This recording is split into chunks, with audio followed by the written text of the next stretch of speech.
Merci pour votre fidélité d'écoute à Nana FM, vous qui nous recevez sur la 95.5, le www.nanafm.tg, sur le bouquet Canal Plus numéro 575 ou sur la chaîne YouTube Norbert Douadi. Bonjour et bienvenue au second numéro du débat de Nana FM de cette semaine. Nous sommes le 13 février 2024. La répartition des sièges à l'Assemblée nationale par circonscription électorale continue de faire débat au sein de l'opinion nationale. Le week-end dernier, l'Alliance nationale pour le changement a réagi par rapport à cette répartition via une conférence de presse. Et pour en parler, je reçois M. Éric Dupuis, il est porte-parole de l'ANT. M. Dupuis, bonjour. Bonjour M. Douadi, bonjour Madame, bonjour Monsieur les auditeurs de Nana FM. Alors les auditeurs de Nana FM, vous avez donc la possibilité d'intervenir dans ce débat sur nos deux numéros 91 09 71 71 ou le 96 61 58 58 avec Antoine Tété Omeni à la mise en œuvre. Je suis Norbert Douadi.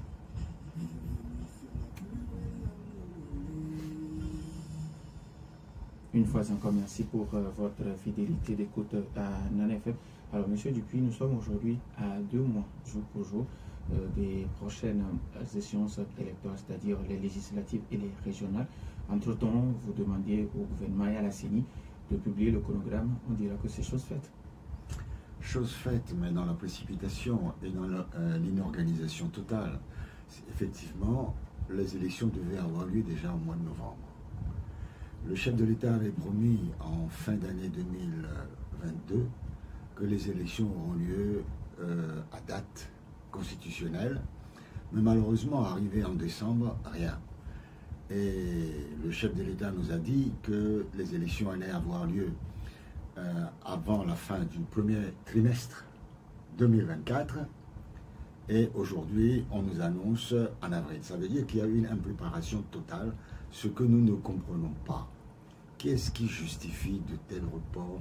Qu'est-ce qui justifie cette précipitation avec laquelle on organise une consultation électorale constitutionnelle, puisque la date constitutionnelle des législatives est connue. C'est inscrit dans le code électoral, c'est inscrit dans la Constitution. On ne comprend pas, on nous dira qu'il n'y a pas de problème au Togo, mais j'ai l'impression qu'il y a un problème grave que le gouvernement ne veut pas reconnaître. Il y a une crise politique profonde dans notre pays.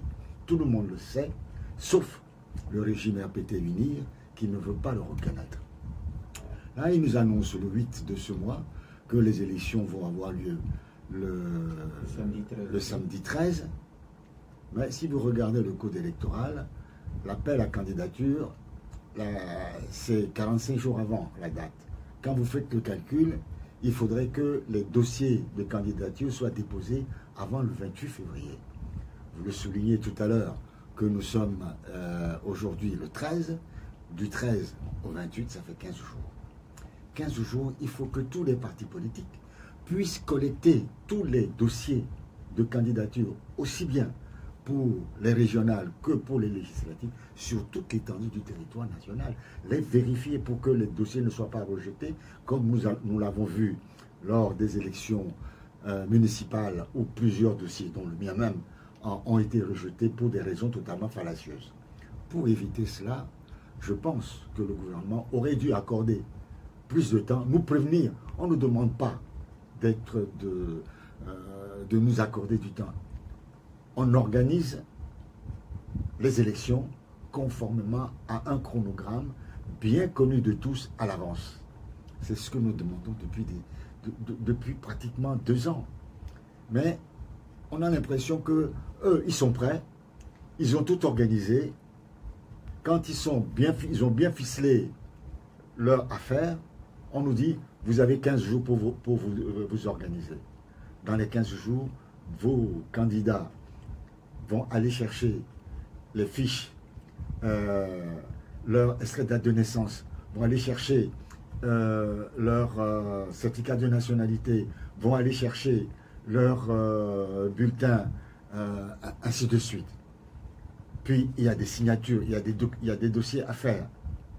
Mais l'extrait du casier judiciaire, est-ce que tout le monde peut l'avoir rapidement? Non.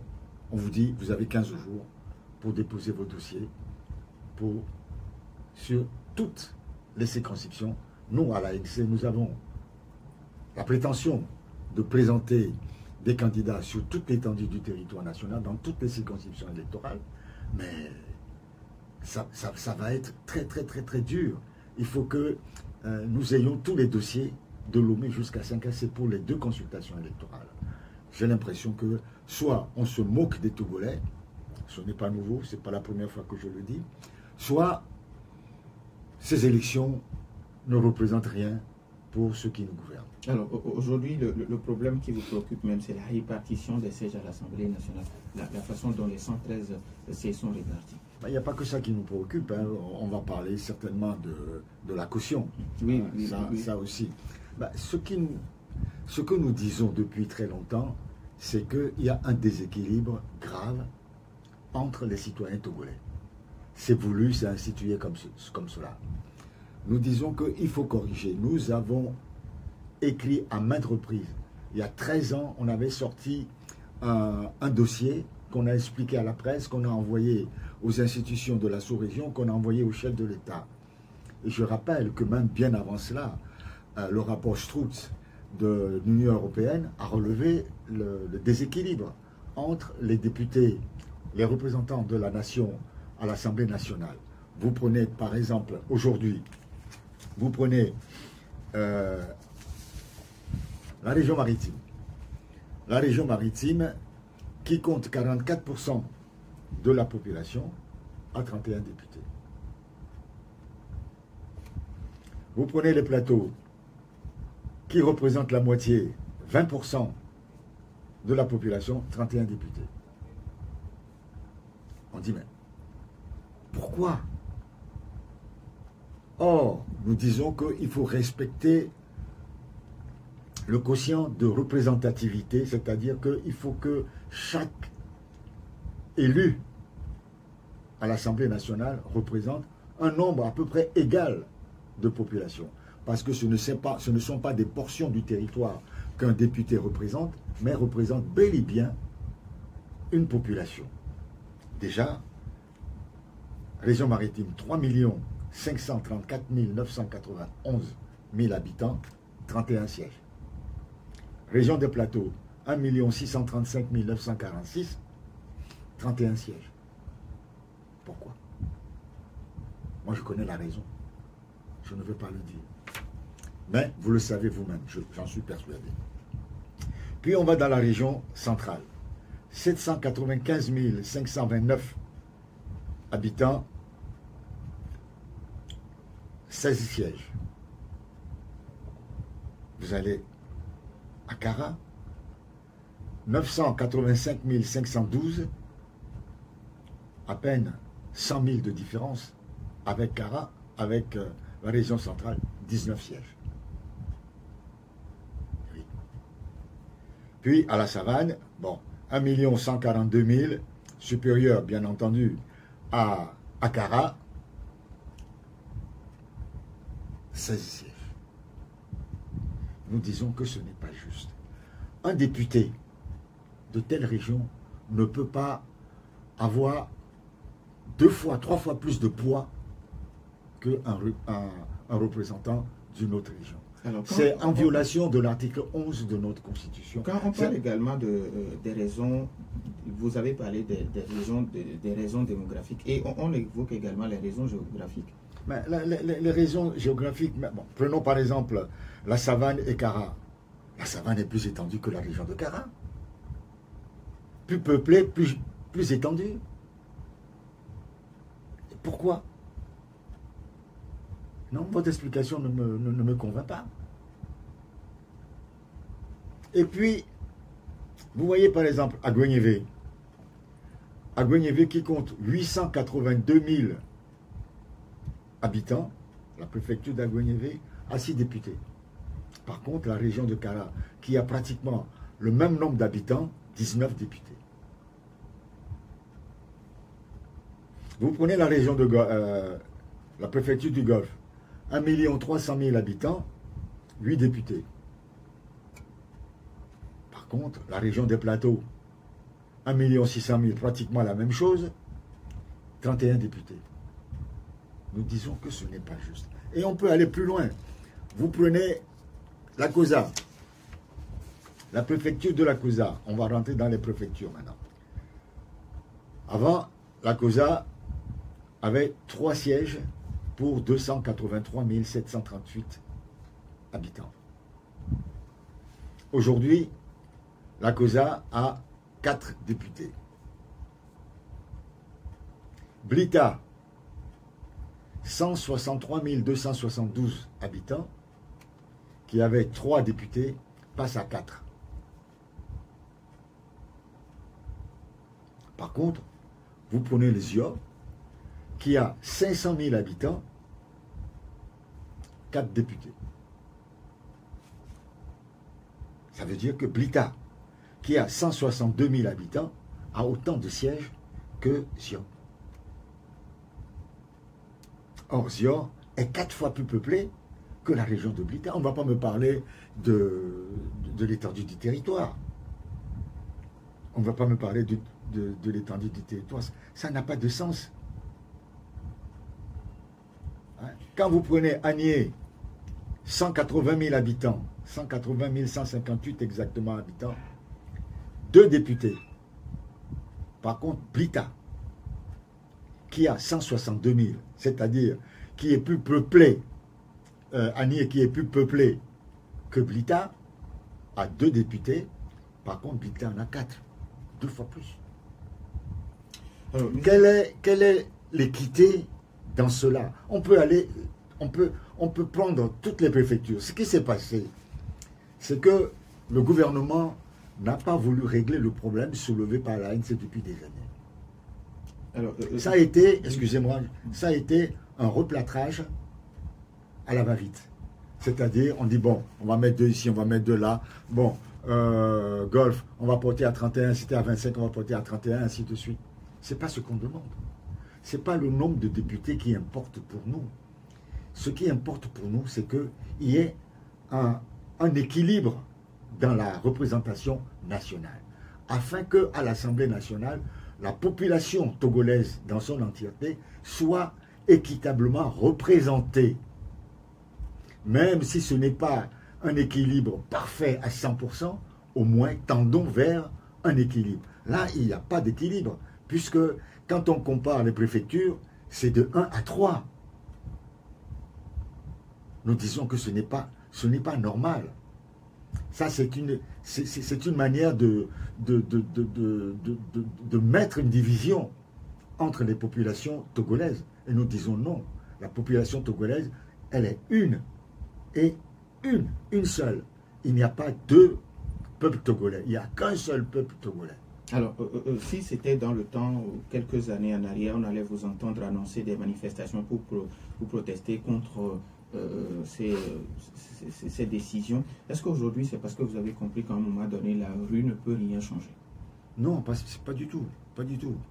Votre question va m'amener à dire des choses qui vont peut-être déranger certaines personnes.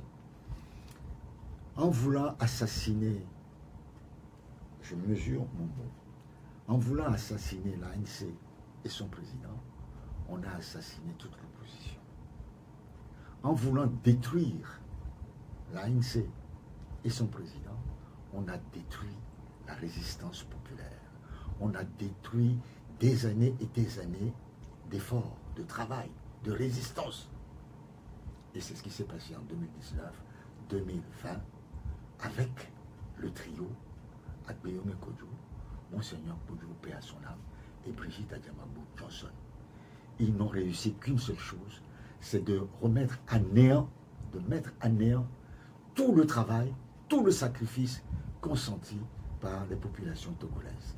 S'il n'y avait pas eu ces problèmes de mensonges, d'insultes, de désinformation, seulement dans le but de détruire le parti politique qui mène sincèrement la lutte, à savoir l'ANC, on n'en serait pas là aujourd'hui.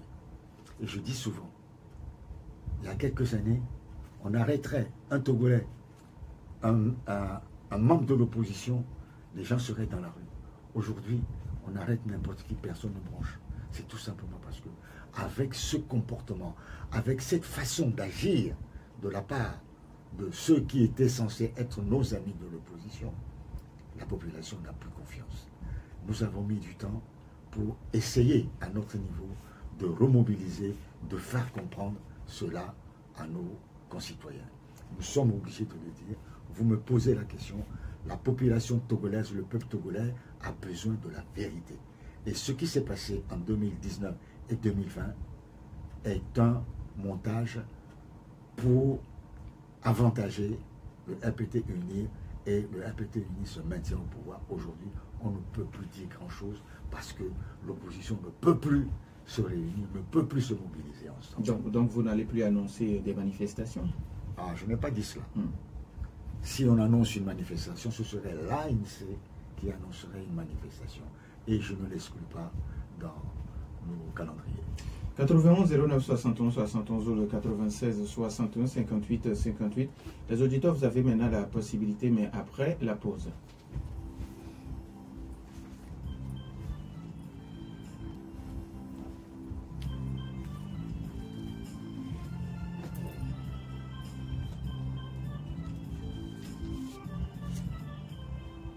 « 91 09 71 71 ou le 96 61 58 58. Nous avons un auditeur en ligne à l'FM. Allô? Monsieur Gado, bonjour. Bonjour, monsieur Gado. Bon, vous savez, beaucoup de luttes, beaucoup d'efforts, c'est une réalité. Mais l'opposition a aidé le pouvoir à garder le pouvoir. Mais rien aussi. Donc maintenant, voilà, le train démarré peut-être en mars bientôt. Que fera l'opposition?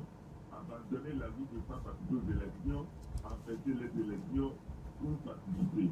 Merci, bonne journée. Merci et bonne journée à vous aussi. 91 09 71 71 pour le 96 61 58 58 Nana FM. Allô? Oui. Allô? Pélé, bonjour. Bonjour. Oui, allez-y. Oui. Bonjour, monsieur Pélé. Bonjour. Je pense que certains Togolais diront que, en voulant assassiner, je dis plus ça, qui en reste son métier, on a détruit la lutte. En voulant assassiner Kakagam avec le TFC, on a détruit la lutte. On a en voulant assassiner Metaboigo avec le cas, on a détruit la lutte.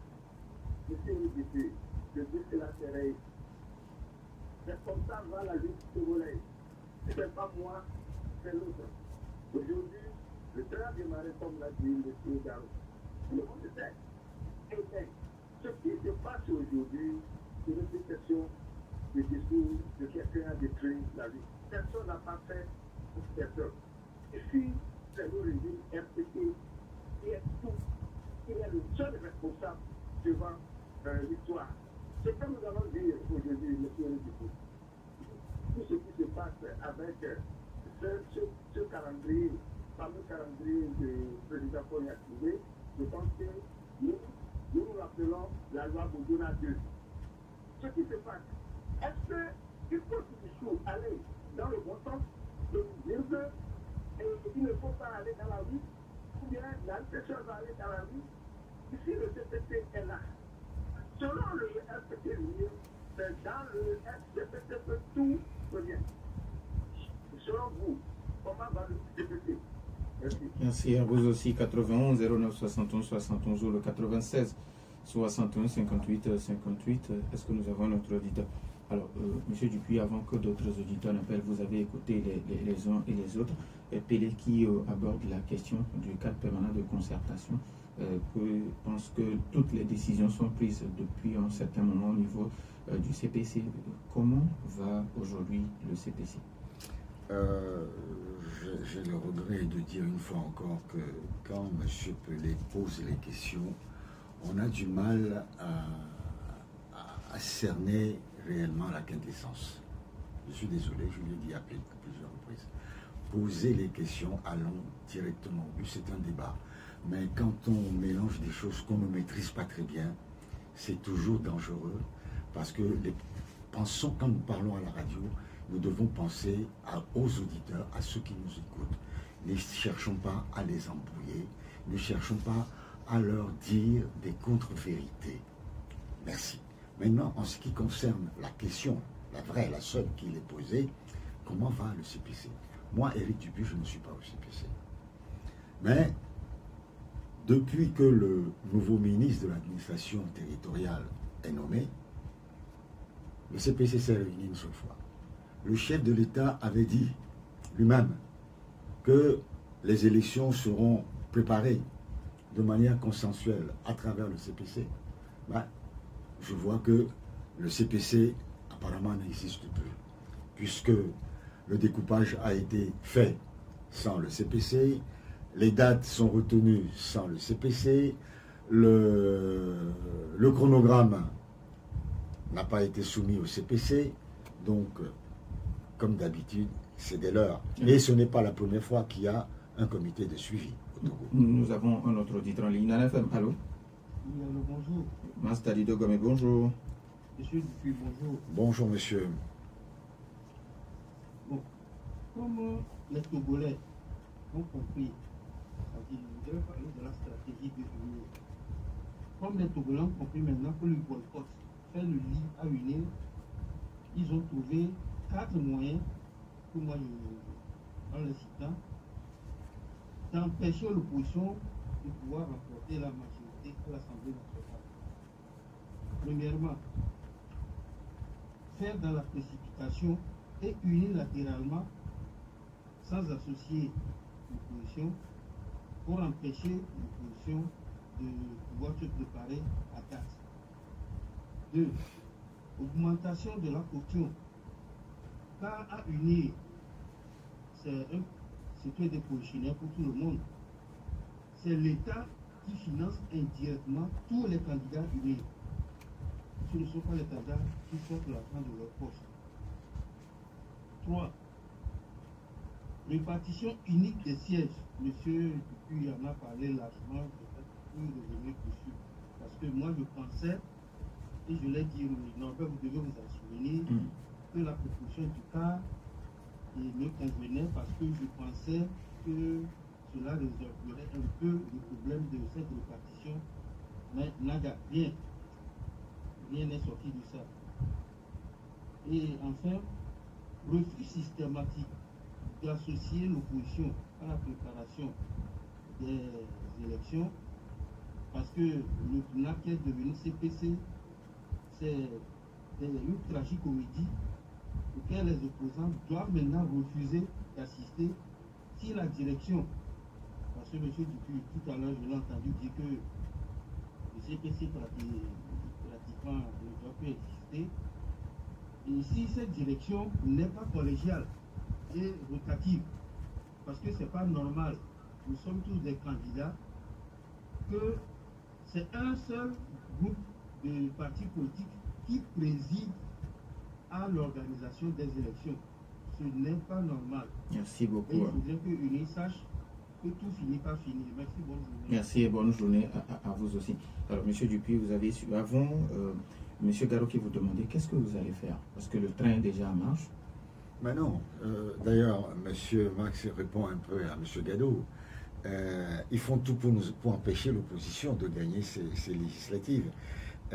L'augmentation de la caution, la précipitation avec laquelle les choses sont organisées, mais et de manière unilatérale, le découpage électoral, tout y est pour, démobiliser l'électorat de l'opposition. Alors, ils ont déjà gagné à l'avance, ce n'est pas la peine d'aller voter, ainsi de suite. Tout est fait pour décourager l'opposition. Vous avez parfaitement raison, votre analyse est très pertinente. Et soit les électeurs de l'opposition ne seront pas présents, soit l'opposition ne pourra pas présenter des candidats sur tout le territoire national, ainsi de suite. Ce que nous disons, nous, à l'ANC, c'est que l'ANC se prépare pour être présente dans toutes les préfectures, dans toutes les circonscriptions électorales. Alors, nous devons nous donner les moyens, nous devons nous donner les moyens pour dire non au RPT Unir, pour dire que malgré tout ce que vous faites, nous serons bel et bien là, nous allons mobiliser nos populations pour vous battre. Pour une fois, il y aura peut-être, je crois même, pourquoi je dis peut-être, il peut y avoir une majorité parlementaire opposition à l'Assemblée nationale. Nous prenons le tout dernier auditeur. Nana FM, allô? Oui, bonjour. Bonjour. Monsieur Komi, oui, allez-y. Bonjour, monsieur Komi. J'aimerais revenir sur l'intervention de M. Pérez. La première partie.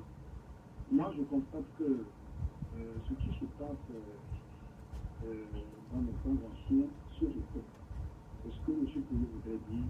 Et la conclusion que moi je tire souvent sur la l'ANC, autant de fois, vous revenez sur ce problème de Monseigneur Pauvre, vous faites du mal à votre parti.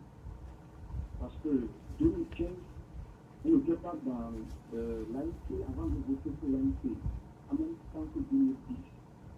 Donc, quand un parti est le parti du mouvement, il faut l'accepter. Et vous profitez ensemble. C'est ce que M. Pérez est en train de dire. Donc, autant de fois, l'ANC revient sur le cap autre. Moi, je constate que vous faites mieux à votre parti. C'est ça. Maintenant, sur la deuxième préoccupation, c'est bien de dire que ce problème de découpage existe depuis et tant que vous revenez, le pouvoir ne cède pas. Maintenant, moi, je pense que ce n'est pas bon d'aller dans la zone où le pouvoir dit gagner avec ces inégalités-là pour rafler ces sièges et une fois arrivé à l'Assemblée pour corriger toutes les problèmes. Merci beaucoup. Et pour finir, on ne vous permet pas, je mets toute l'opposition ensemble, d'aller sensibiliser dans cette zone-là concernée. Pourquoi depuis que vous ne dites pas de l'opposition, vous faites une coalition pour une fois baiser cette chaîne-là? Merci beaucoup à Komi. On prend le tout dernier. 91 09 71 71 en FM, allô? Bonjour, c'est ça? Oui, monsieur Basile. Salut, monsieur Éric Dupuis. Bonjour, monsieur Basile. Je remercie les affaires de la nation qui n'est pas aussi facile. Il faut dire que, bon, sauf que moi, chez eux, à l'ANC, je pense qu'ils n'ont pas revu sur ma radio ne vous gêne pas comme ça. Ça dérange tellement. Oui, il faut que je dise.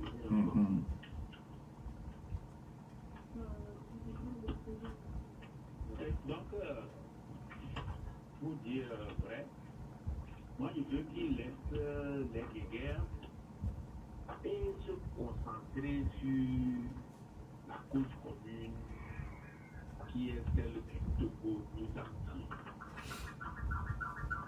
Merci beaucoup à notre auditeur, M. Basile. Alors, quand M. d'abord Komiki pense que quand vous revenez, vous regardez un peu dans le rétroviseur de tout ce qui s'était passé, vous faites du mal à votre parti. Et M. Basile qui renchérit en disant qu'il faut laisser les guéguerres et se consacrer vraiment à ce qui est l'essentiel. Non, c'est pas que on regarde dans le rétroviseur. Il faut dire la vérité aux gens. Peut-être que M.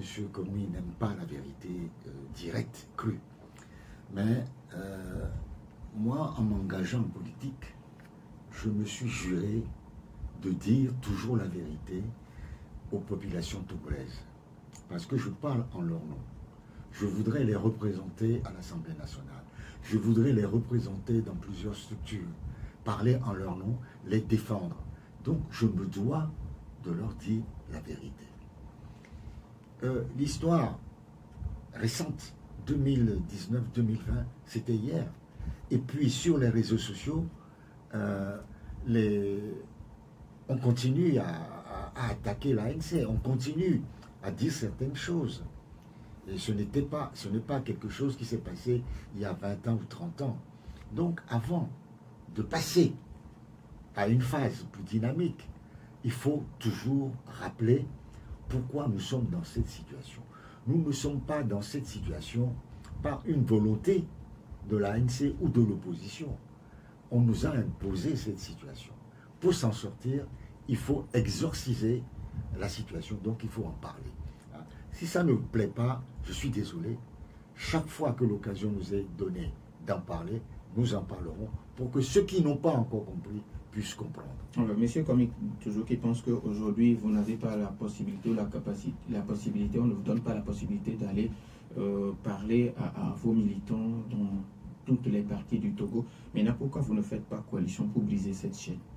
Écoutez, à l'ANC, tout dernièrement, nous avons une équipe qui était à Dapaon, à Saint-Cassé, et il y a une qui est partie à Bassar, à Dampwen, qui va revenir dans la journée d'aujourd'hui.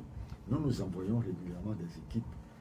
Nous ne faisons pas le déplacement avec le président national pour l'instant, mais nos équipes de la présidence, de la vice-présidence ou du secrétariat général sont régulièrement en tournée. Bon, ce n'est pas toujours facile. La dernière fois qu'on a envoyé une équipe à Dapaon, au 5AC, Oti, Mango, on nous a arrêtés à Kanté, on nous a gardés là-bas pendant 24 heures avant de nous laisser continuer. Bon, mais nous continuons à travailler. Hein, donc nous n'avons pas besoin de nous unir à quelqu'un pour faire notre travail, qui est aujourd'hui de veiller à ce que toutes nos structures décentralisées puissent continuer à fonctionner normalement. Donc, pour nous, il n'y a pas de problème. Ce que nous demandons maintenant, c'est que le gouvernement respecte la loi sur les partis politiques, respecte les libertés de manifestation. Je l'ai dit déjà à plusieurs reprises, je le répète. Il faut que chaque parti politique puisse désormais sillonner le Togo comme il entend, comme le fait le RPT Unir d'ailleurs, pour aller parler à nos structures.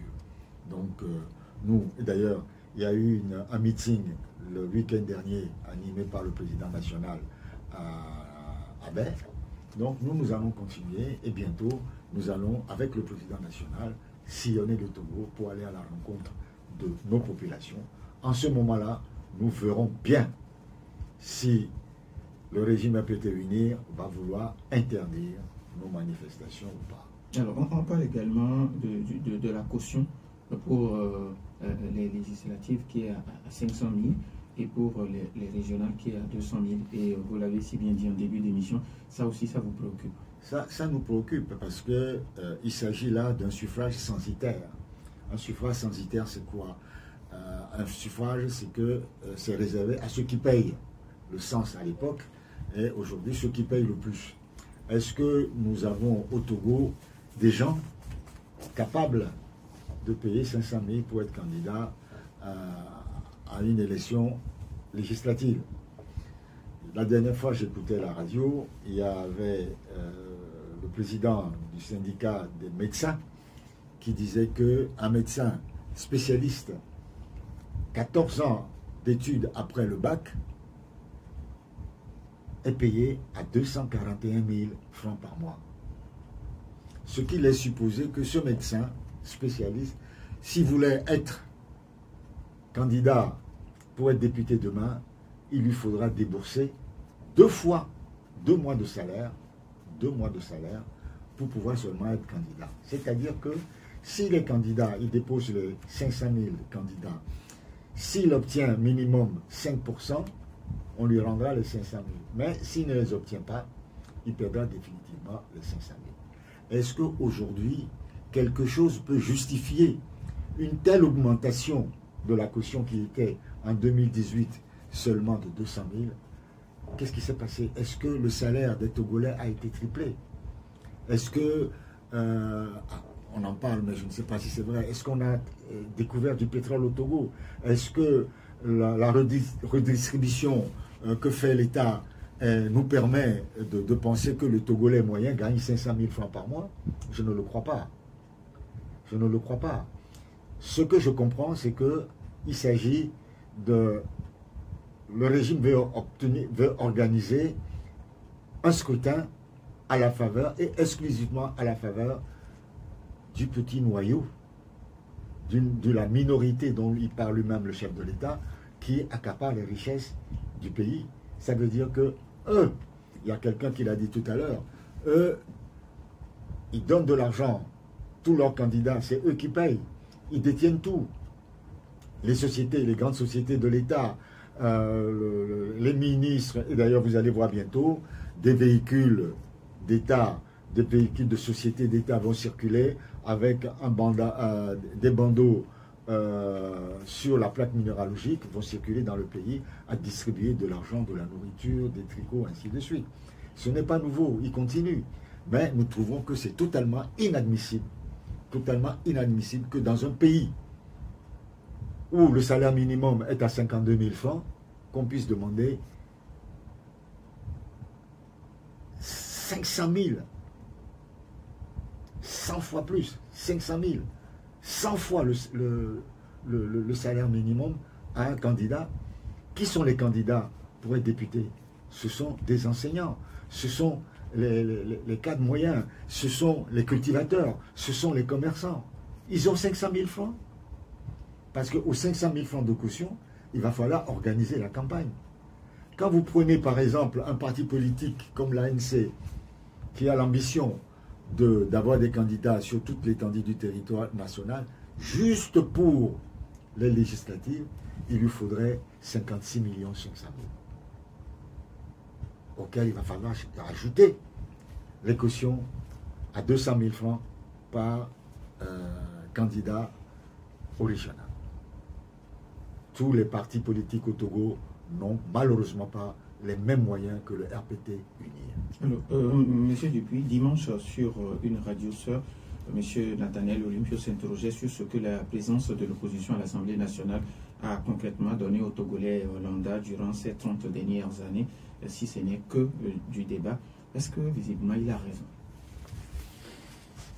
Vous savez, il y a des gens qui font de la politique, qui travaillent tous les jours, qui se démènent dans l'intérêt du peuple togolais. Il y a des gens qui font de la politique à la petite semaine. On ne les entend pas, on ne les voit pas sur le terrain. Et ils sont sur les réseaux sociaux, Twitter ou autres, pour des petits commentaires. Je ne mange pas de cette soupe-là. Alors, il y a un auditeur qui vous a laissé une question et dit: du fait de la fin du mandat de l'Assemblée nationale, l'ANC qualifie le gouvernement d'illégal et d'illégitime. Sur cette base, les décisions prises par ce gouvernement souffrent-elles également des mêmes mots? Bien sûr, nous disons la même chose. Ce sont des décisions qui sont illégales et illégitimes. Mais comme nous sommes dans un État dictatorial et qu'on vous l'impose, vous avez le choix. Soit vous refusez de les exécuter et la machine s'en va sans vous. Regardez ce qui s'est passé en 2018 suite aux discussions qu'on a eues avec la CEDEAO. Et la CEDEAO nous a fait un bébé dans le dos. Nous avons décidé de boycotter les élections. C'était dans le cadre de la C14. Ça n'a pas empêché le gouvernement de nommer des députés. Et ces députés ont siégé jusqu'à aujourd'hui. Voilà, nous sommes dans un pays où parfois nous sommes obligés de faire avec.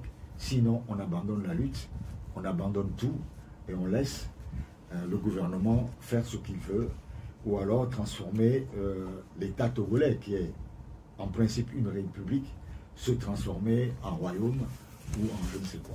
Alors, l'auditeur vous demande, il dit, quel score vous envisagez pour les législatives prochaines? Vous savez, je n'aime pas jouer à la loterie. Hein? Je n'aime pas jouer à la loterie.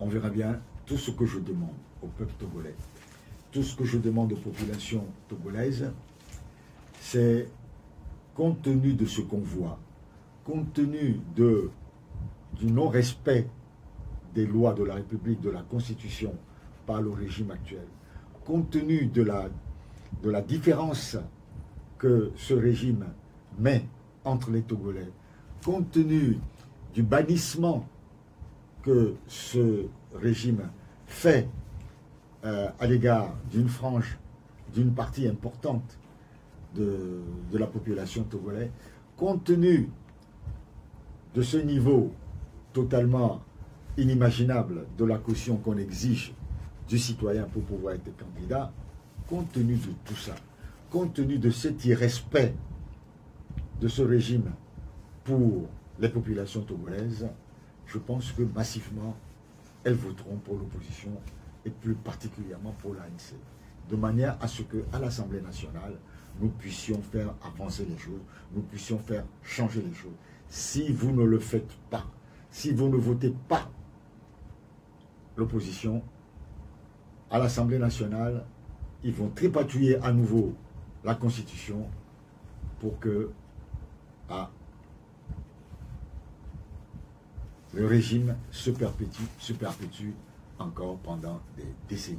Alors, nous devons dire halte à cela par nos votes, par notre présence dans les bureaux de vote le 13 avril 2024. Alors, d'ici le 28 février, est-ce que vous êtes sûr d'être prêt pour le dépôt des candidatures? Je vais vous faire un aveu. Je suis le président de la commission des affaires électorales. Je peux vous dire que oui. Merci pour votre fidélité d'écoute à Nana FM, vous qui nous avez suivis sur la 95.5 ou le www.nanafm.tg et sur la chaîne YouTube Norbert Douadi. Merci également à Antoine Tété-Omini qui a assuré la mise en œuvre. Merci à M. Éric Dupuis d'être passé dans ce débat. Merci à vous aussi. Je suis Norbert Douadi. Bonne suite de nos programmes. Merci beaucoup.